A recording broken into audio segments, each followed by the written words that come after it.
2 millions de personnes sur une plage, un concert gratuit, une scénographie rouge, presque hypnotique. Et quelques jours plus tard, des spéculations inattendues, rituels, symboles occultes, énergie spirituelle. Mais qu'est-ce qui a exactement déclenché toutes ces interprétations? C'est le sujet du jour, accrochez-vous.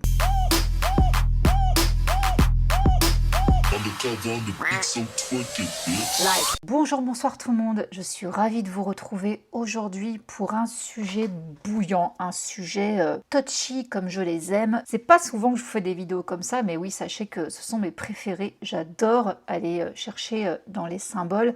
Et là, justement, je me suis intéressée au concert de Shakira, ce fameux concert massif qu'il y a eu à Rio de Janeiro il y a quelques jours. Et en regardant de plus près, je me suis dit, il y a quand même des trucs bizarres. Je vais creuser un petit peu, je vous préviens de grâce, ayez l'esprit ouvert, soyez vraiment open mind. Pour tout ce qu'on va parler aujourd'hui, il ne s'agit que de théorie, d'interprétation. Il n'y a aucune preuve scientifique à tout ce que je vais vous dire, hein, je vous préviens, mais je trouve que c'est quand même intéressant. Et vous savez que je ne dis jamais non à quelques théories du complot. Mais avant de démarrer ce sujet bouillant, je tiens à remercier chaleureusement mon fidèle sponsor CyberGhost VPN. N'oublie pas que où que tu sois, où que tu te connectes, tu prends toujours le risque de tomber sur un site qui va te pomper toutes tes données. Et pour cela, tu dois absolument en 2026 avoir un VPN pour protéger ta vie numérique. Qu'est-ce qu'un VPN pour rappel? Il s'agit d'un tunnel sécurisé qui permet justement de crypter tes données personnelles,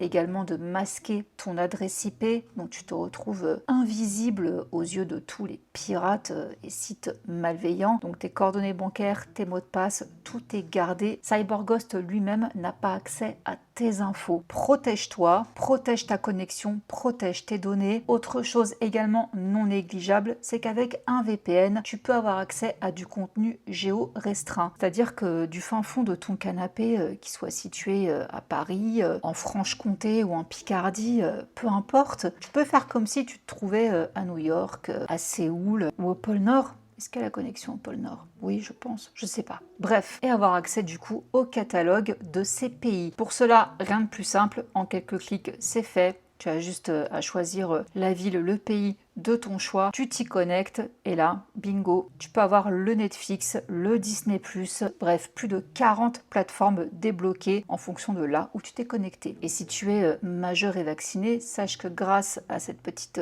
technique donc de changer ton pays, tu peux avoir accès aux sites pour adultes. Je ne juge pas. En revanche, si tu n'es pas majeur, cette partie-là, tu l'oublies, elle n'est pas pour toi. Avec plus de 38 millions d'utilisateurs et une très bonne note sur Trustpilot, tu peux faire confiance comme moi à CyberGhost et tester en te servant du lien que je te mets à l'écran, mais également en barre d'infos. Tu auras 83% de réduction, également 4 mois en plus offert. L'abonnement te revient donc à seulement 2,03 € par mois. Et sache qu'avec un abonnement, tu peux protéger jusqu'à 7 appareils. Et c'est également compatible avec tous les systèmes d'exploitation. Et si tu as le moindre problème, sache que tu as une assistance disponible 24 heures sur 24, 7 jours sur 7 en français. Et si jamais vraiment ça le faisait pas, tu as 45 jours satisfaits ou remboursés. La balle est dans ton camp. À Rio de Janeiro, donc la plage de Copacabana plus précisément, s'est vue de nouvelles fois transformée en la plus grande scène à ciel ouvert du monde. C'était donc le 2 mai 2026, après 1h30 de retard, soit 23 h, Shakira y a donné un concert gratuit dans le cadre de sa tournée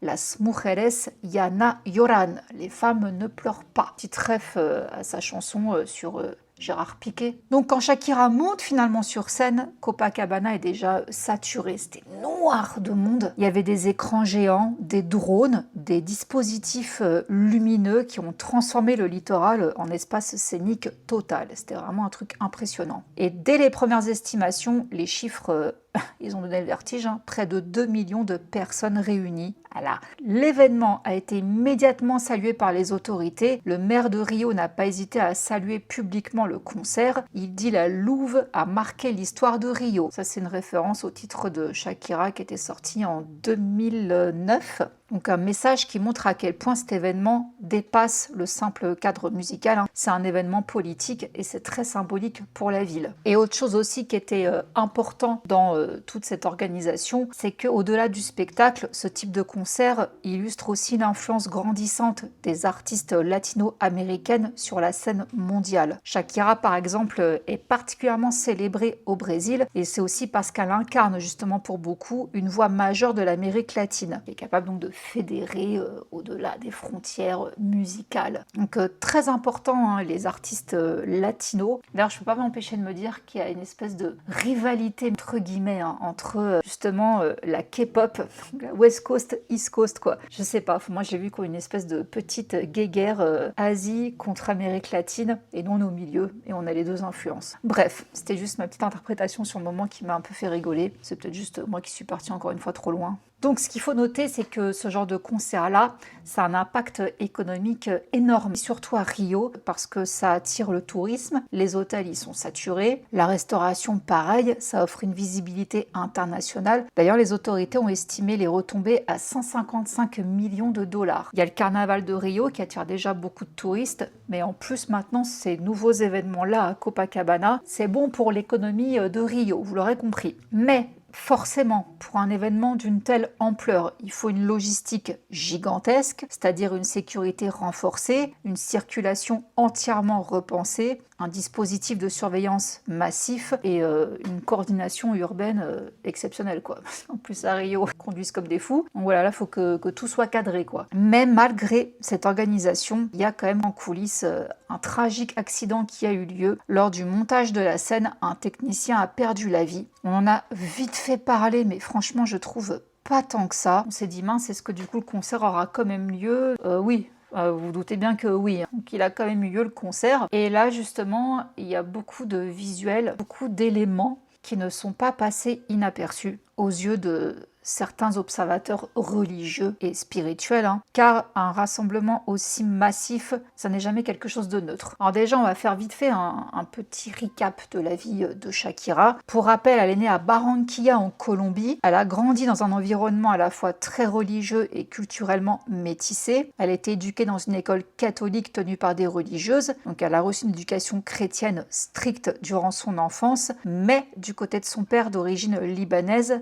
Donc j'ai lu dans des articles qu'il y a un moment qui l'a particulièrement marquée, c'est quand elle était enfant, son père l'a emmenée dans un restaurant oriental où elle a découvert pour la première fois une danseuse faire la danse du ventre. Ça l'a fascinée, du coup elle a voulu apprendre cette danse et c'est devenu sa marque de fabrique. Mais il y a des rumeurs qui ont circulé autour de Shakira. Il n'y a pas de preuves, hein, mais c'est ce qui circule. Shakira se serait rapprochée au début de sa carrière de pratiques liées à la Santeria. C'est une religion syncrétique mêlant tradition africaine, spiritualité caribéenne et éléments du catholicisme. Toujours selon des sources, elle était proche du coup d'un santero connu sous le nom de Raphaël, qui aurait accompagné certains artistes latinos dans des rituels de consécration ou de protection spirituelle liés à leur carrière. Donc un santero, c'est dans la Santeria une personne initiée considérée comme praticien ou guide spirituel chargé d'effectuer certains rituels, cérémonies ou pratiques religieuses.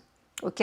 Et justement, selon donc ces rumeurs, hein, c'est quand elle s'est rapprochée de ce santero que là, sa carrière aurait décollé. Donc, voilà, pour certains, la carrière de Shakira ne serait pas comme ça sortie de nulle part. Cet homme l'aurait grandement aidé à travers donc des rituels occultes. Et donc, comme je vous disais, n'oublions pas que Shakira est en pleine tournée mondiale. À mon souvenir, elle a débuté en février 2025 et elle se terminera en octobre 2026. Donc elle donne des concerts à travers le monde d'une ampleur phénoménale, hein. Et déjà, on a noté certaines tenues et éléments scénographiques qui ont attiré l'attention. Il y a des visuels quand même très rouges. Donc quelqu'un de lambda comme vous et moi, on va voir ça en se disant « Ah bah le rouge c'est la passion, c'est l'énergie, c'est le spectacle, voilà ». Mais ça a d'autres significations dans d'autres cercles, notamment religieux, ésotériques. Le rouge, bah, ça symbolise le sang, le sacrifice ou l'énergie vitale, ainsi que l'ouverture des canaux spirituels. Et pendant le concert, il y a un autre élément élément qui a beaucoup fait réagir certaines communautés, les gestes de main réalisés par Shakira sur scène. Alors là, beaucoup de gens les ont rapprochés à des mudras. Ce sont des gestes codifiés issus de traditions spirituelles orientales, notamment hindoues et bouddhistes. On les retrouve aussi dans les postures de yoga, donc ça aide à faire circuler l'énergie. Et justement, dans certaines formes de bouddhisme ésotérique, les mudras ne sont pas considérés comme de simples mouvements symboliques, ils peuvent être vus comme de véritables gestes rituels, à savoir donc des signes utilisés lors de cérémonies religieuses, parfois associées à des pratiques spirituelles, à des invocations ou à la transmission d'une dimension considérée comme énergétique ou sacrée. Dans certains textes religieux, les mudras servent même à identifier des divinités, des figures spirituelles ou des états métaphysiques précis. Donc déjà, ça a attiré l'attention pour ceux qui connaissent, ceux qui reconnaissent. Mais c'est pas fini. On la voit sur un écran géant, donc c'est une scène qui a été pré-filmée. C'est pour l'ouverture de Horos Assi. Et là, elle fait des gestes assez hypnotiques, je trouve, face à l'écran. Sa tête, elle est un peu déformée aussi. On dirait vraiment un vieux montage Photoshop. C'est bizarre, mais je pense que c'est intentionnel pour vraiment accentuer ce côté chelou. Mais à un moment donné, elle souffle en direction du public. Une espèce de fumée. Pour certains, geste complètement anodin. Mais, encore une fois, quand on prend une lecture spirituelle de la chose, ça a une signification beaucoup plus profonde. Dans de nombreuses traditions anciennes, le souffle, il est associé à quelque chose d'invisible, à savoir la vie, l'âme, l'énergie vitale, une force spirituelle. D'ailleurs, on retrouve cette idée dans plusieurs cultures à travers le monde, dans le prana en Inde, le ki chinois, QI, bref, vous avez compris. Désolée, moi je lis des articles, hein. Je sais pas toujours comment ça se prononce. Je connais le chi, mais pas le ki. Corrigez-moi en commentaire si c'est QI ou qui. On le retrouve aussi dans des pratiques chamaniques et même dans les textes bibliques où Dieu insuffle la vie. Mais, et c'est là où ça nous intéresse, dans certaines traditions afro-caribéennes ou ésotériques, le souffle peut aussi être utilisé symboliquement pendant des bénédictions, des invocations, des purifications ou des rituels. L'idée étant qu'une intention, une énergie ou une influence invisible serait envoyée vers la personne qui reçoit. Et c'est donc avec ce regard-là que certains ont donc interprété ce souffle. Qu'est-ce qu'elle nous envoie dans la gueule, quoi? Vous voyez? Donc une énergie insufflée, un rituel d'invocation. Pour qui? C'est là où justement vous allez voir qu'au fur et à mesure les pièces du puzzle vont s'imbriquer, hein. Alors justement, pourquoi pas Baphomet, par exemple. Encore un détail qui n'est pas passé inaperçu, et ça, c'est pas que lors de la tournée de Shakira, ça c'était également bien présent au concert de Rio. Shakira, quand on observe l'une de ses tenues de scène, certains y ont vu donc des motifs représentant Baphomet. À vous de le voir ou pas, hein. Encore une fois, voilà, moi je vous montre tous les éléments, après vous en faites ce que vous voulez, hein. Alors pour rappel quand même, Baphomet, c'est une figure symbolique souvent associée à l'occultisme, à l'ésotérisme, et plus récemment à certaines représentations du satanisme moderne. L'image la plus connue de Baphomet, parenthèse historico-ésotéro, on va dire, ça vient du 19e siècle, cette image qu'on a de lui, où il représente une créature hybride, donc une tête de bouc, un corps humain, des ailes, des symboles ésotériques, des éléments masculins et féminins mélangés. Et dans cette vision, Baphomet ne représente pas littéralement le diable au sens chrétien, mais plutôt une figure symbolique liée à la dualité, à l'équilibre des contraires, à la connaissance cachée et à certaines idées ésotériques. C'est tout un programme. Mais avec le temps, et surtout dans la culture populaire et certains mouvements religieux, l'image de Baphomet, elle est devenue associée au satanisme, aux rituels occultes et aux théories autour des élites ou de l'industrie du divertissement. Je sais que ça parle à certains. Dans un show déjà marqué par une forte charge visuelle, des lumières rouges rappelant le sang, un rituel, des gestes symboliques, les mandras, la représentation de l'entité Baphomet, le souffle de la transmission et une immense foule émotionnellement connectée, parce que oui, l'effet de masse, ça fait circuler des émotions, de l'énergie. Ajouter à cela un technicien décédé et le père de Shakira qui s'est fait hospitaliser, alors vraiment en 4e vitesse parce qu'il s'est senti mal juste avant le concert. Il a été transporté aux urgences. C'est d'ailleurs pour ça que Shakira avait 1h30 de retard. Ça a été encore plus bizarre pour certains. Donc tout ça, si vous voulez, tout cet ensemble d'éléments, ça a donc alimenté ces théories que c'était un concert sataniste, en fait. Si c'est pas un concert sataniste, en tout cas, il se passe un truc là. Et justement, pour continuer dans mon propos, sachez que justement, même le lieu, Copacabana, il n'est pas anodin pour ceux qui savent. Parce que oui, c'est une plage touristique, on la connaît surtout pour ça, mais elle a une histoire. Le Brésil en soi, de toute façon, a une histoire très intéressante, mais Copacabana précisément. Vite fait, quelques petits mots d'histoire pour comprendre pourquoi cette plage, c'est pas qu'un lieu touristique. Il y a des milliers de personnes qui viennent au bord de la mer, qui déposent des fleurs chaque année, hein, et depuis très longtemps. Ils déposent des fleurs, des petits bateaux, des objets, ils les laissent partir avec les vagues. Certains prient, d'autres chantent, d'autres viennent juste regarder. Ça a lieu 2 fois par an maintenant. Je ne sais pas si avant on le faisait plus souvent, mais en tout cas maintenant c'est 2 fois par an. Et si je dis pas de bêtises, c'est en décembre et en février. Et donc toutes ces offrandes à la mer, c'est pour Yemanja, une divinité qui vient des traditions Yoruba d'Afrique de l'Ouest. Et à l'origine, elle est liée aux eaux douces, aux rivières et à la fertilité. Mais avec la traite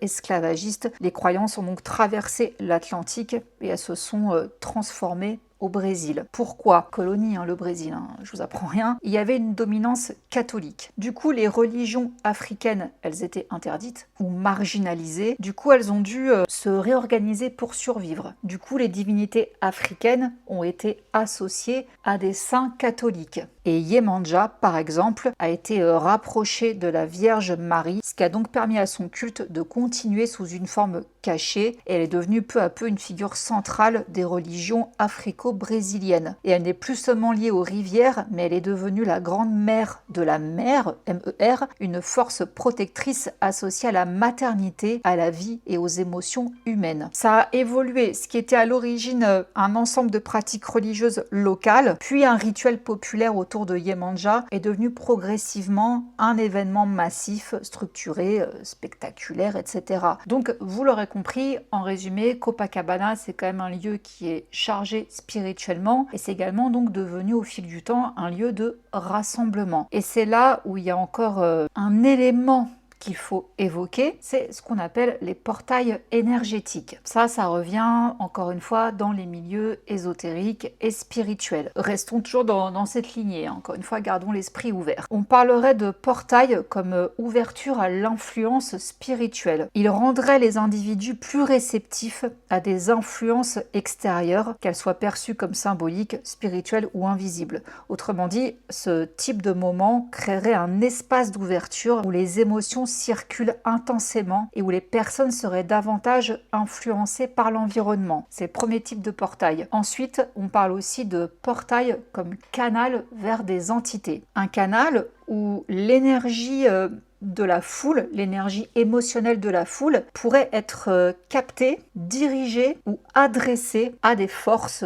ou entités spirituelles. Et selon ces croyances, ça peut aller de forces invisibles générales à des entités plus structurées dans certains systèmes religieux ou ésotériques, donc des divinités ou des démons. Et ce qui est intéressant, c'est que la ville de Rio continue d'exploiter ce filon de Copacabana parce que ces dernières années, la ville de Rio a renforcé cette dimension en transformant Copacabana en scène musicale à ciel ouvert, mais à échelle XXL, dans le cadre du programme Todo Mundo no Rio. Donc des concerts gratuits de très grande ampleur, comme ceux de Madonna et Lady Gaga. Au passage, 2 artistes déjà très associés à des lectures symboliques ou spirituelles à cause de leur performance. Puis la 3e saison, Shakira. Et à chaque fois, ça attire des millions de personnes. Donc là, Copacabana, cette plage, elle est carrément devenue un point de convergence mondiale. Là, c'est carrément quelque chose qui redéfinit encore une fois de plus la ville de Rio. Autre chose, c'est que ces concerts-là, donc cette nouvelle initiative de Todo Mundo no Rio, ces concerts-là sont gratuits. Donc ça, pareil, la question de la gratuité, elle a soulevé certains observateurs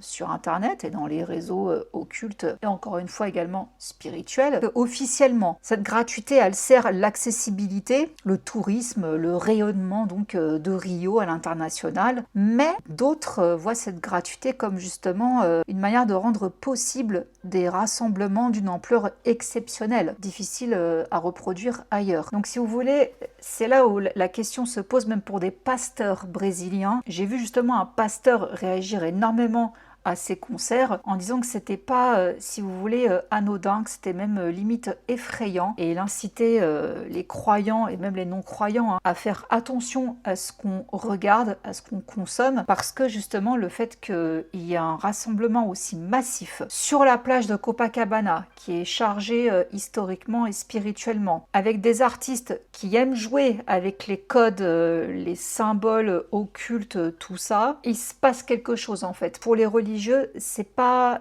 rien en fait ce qui est en train de se passer, c'est voulu. En ce qui me concerne, je voulais vraiment vous présenter ici différentes lectures possibles de ces phénomènes entre histoire, culture, spiritualité et interprétation plus alternative, si je puis dire. Mais maintenant, libre à vous de penser ce que vous voulez, de croire, de ne pas croire, de prendre, de laisser.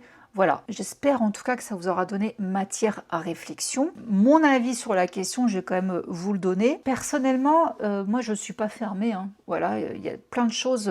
En fait, j'aime bien tout entendre. C'est exactement ce que je vous conseille de faire, hein, de prendre et de laisser. Mais tout ce que j'entends, ça tombe pas dans l'oreille d'une sourde. Les choses comme ça, bien que je sois sceptique, je les retiens quand même parce que je me dis toujours, on ne sait jamais. Maintenant, ce qui fait flipper, c'est de savoir que c'est vraiment pensé pas que par une artiste, c'est validé par les élites, quoi, si vous voulez. Ce contrôle de masse qu'on veut exercer sur nous, cette influence négative, donc je garde l'esprit ouvert. Je suis partagée entre ça. Je suis aussi partagée entre le fait que ce soit juste du gros marketing et rien de plus, que ce soit juste mis en place pour que justement des gens comme moi et d'autres le relèvent, on en parle et ça, voilà quoi, ça rajoute du mystère, ça fait parler quoi. Donc c'est de la pub. Et je suis partagée avec une troisième question où je me dis, et si justement l'idée c'était pas de nous faire croire que c'est tellement gros et que donc c'est du marketing pour nous embuer sur le fait qu'en fait c'est réel. Cette phrase est compliquée, j'espère que vous l'avez compris. J'essaye de le dire autrement. Ils nous mettent ça vraiment sous notre nez maintenant, à la barbe de tous, hein, les signes, les slogans, les références à des entités, voilà, Baphomet et compagnie, Satan, ils ne s'en cachent même plus pour qu'on soit habitué et qu'on se dise non mais attends c'est tellement gros que oui c'est juste du marketing, c'est pour choquer. Donc que ça ne choque plus personne alors qu'en fait ils sont vraiment en train de nous envoyer des ondes négatives en pleine face, voyez-vous. Donc voilà, je suis vraiment partagée entre ces trois lectures possibles. En fait ma troisième théorie elle rejoint la première hein, finalement, c'est que vraiment ils font un truc sur nous, on sert vraiment de canal d'énergie lors de rassemblements comme ça, même à travers les clips qu'on peut voir à la télé, c'est comme des images subliminales si vous voulez, des messages subliminaux qui nous envoient. Je suis pas fermée à cette idée. Hein. Comme je vous disais, c'était vraiment une vidéo où il faut garder l'esprit ouvert, ne me jugez pas, me dire mais Julie, dans quel délire t'es partie, à quoi tu crois? Moi je dis je sais pas, et je sais de moins en moins. Plus je vieillis, plus je me rends compte qu'en fait je ne sais rien. Donc je me dis, mais après tout, pourquoi pas? Et encore une fois, j'aime bien les théories du complot. J'aime bien vous les partager. Je trouve ça toujours intéressant. Et voilà. J'attends vos avis dans les commentaires, mais soyez quand même respectueux parce que je sais qu'il y a des gens qui croient fort à tout ça. Donc je veux pas qu'ils se sentent mal en voyant des commentaires virulents. Donc voilà, je vous demande juste d'essayer d'être mesuré dans vos propos. Vous pouvez ne pas du tout y croire, quoi, mais il y a des façons de le dire. Voilà, c'est tout ce que je vous demande. Bah écoutez, je vous laisse là. J'espère que cette vidéo vous aura plu. Je remercie encore chaleureusement Cyberghost d'avoir sponsorisé mon travail. Et n'oubliez pas que pour avoir les 83% de réduction ainsi que les 4 mois en plus offert, vous avez le lien qui s'affiche là, mais également en barre d'infos et en commentaire épinglé. N'hésitez pas à tester, comme je vous le dis toujours, vous n'avez rien à perdre. Je vous fais des bisous. Mouah. Ciao.